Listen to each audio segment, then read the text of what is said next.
اچانک مجھے مخالف کمپنی کے ایم ڈی سے اپنی اہم میٹنگ کا خیال آیا تو میں نے انٹرکام سے اپنی پرسنل سیکرٹری نازنین کو آفس میں طلب کیا۔ ایک تو اس نے آنے میں 10 منٹ لگا دیے، اس پر اس کا قابل اعتراض حلیہ، شکن آلود لباس اور الجھے بکھرے بالوں پر میرے غصے کا گراف مزید اوپر چلا گیا۔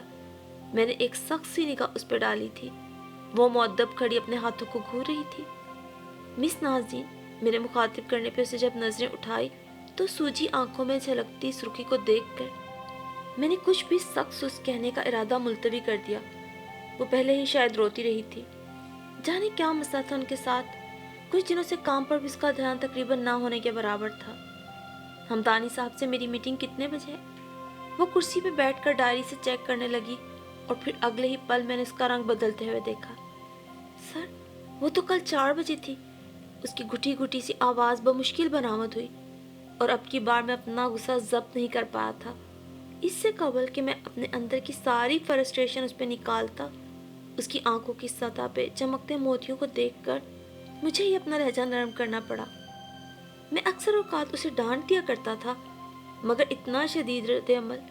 میں نے ٹیشو باکس اس کے سامنے رکھتے ہوئے اسے جانے کی اجازت دے دی۔ ایک تو نوکروں کے بھی نخرے ہوتے ہیں، ایک تو کام خراب، اس پر میں نے سارا غصہ چائے کا کپ توڑ کر نکالا تھا۔ پھر آفس سے گھر آ کر میں شوز اتارے بنا ہی بیڈ پر اوندھے منہ گر گیا اور وہ جو الماری صاف کر رہی تھی اپنا کام ادھورا چھوڑ کے باہر نکل گئی، ورنہ پہلے وہ اپنے ہاتھوں سے میرے شوز اتارتی تھی۔ کچھ ہی دیر میں مجھے نیند آ گئی اور میں وہیں لیٹے لیٹے جانے کب سو گیا۔ سردی کی وجہ سے ایک بار میری آنکھ کھلی تو میں نے شوز اتارے اور کمبل اوڑھ لیا۔ دوسری بار جب میں جاگا تو رات کے 11 بج چکے تھے۔ وہ کمرے کی لائٹ آن کیے بڑے مزے سے کوئی ناول پڑھنے میں منہمک تھی۔ میں نے جان بوجھ کے کمبل آہستہ آہستہ زمین پر سرکا دیا، ورنہ آج سے قبل ایسا غیر ارادی طور پہ ہوتا تھا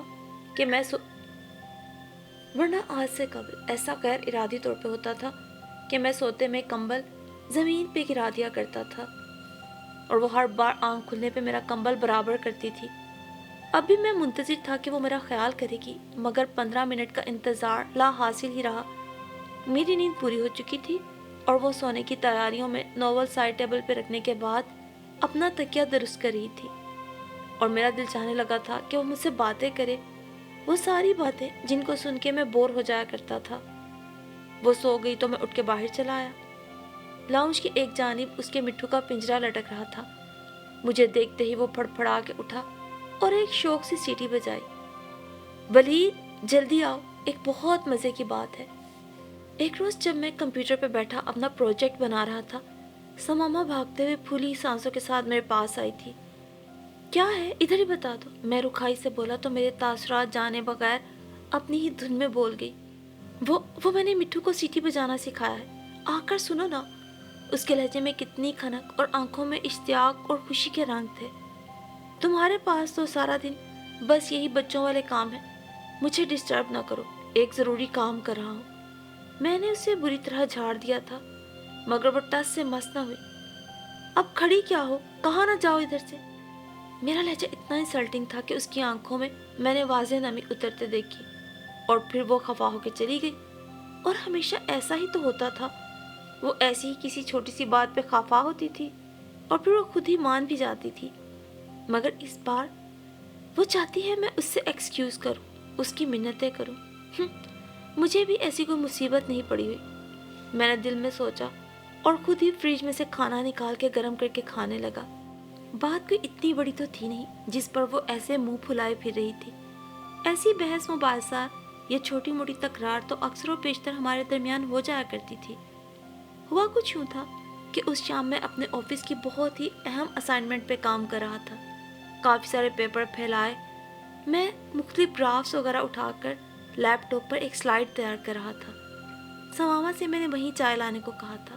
وہ اپنے مٹھو کے دھیان میں پہلے تو میرا کپ منہ تک بھر کے لے آئی اور پکڑاتے ہوئے بھی اس کا دھیان مٹھو کی طرف ہی تھا، اور جب مجھے پکڑانے آئی تو اس کے ہاتھ سے کپ لڑکا اور میرے تمام پیپرز کو بھگوتا ہوا میری گود میں آ کر گرا اور گود سے لڑکتا زمین پر گر کر زمین بوس ہو گیا۔ میرا اوپر کا سانس اوپر اور نیچے کا نیچے رہ گیا۔ کتنے ضروری کاغذات تھے یہ،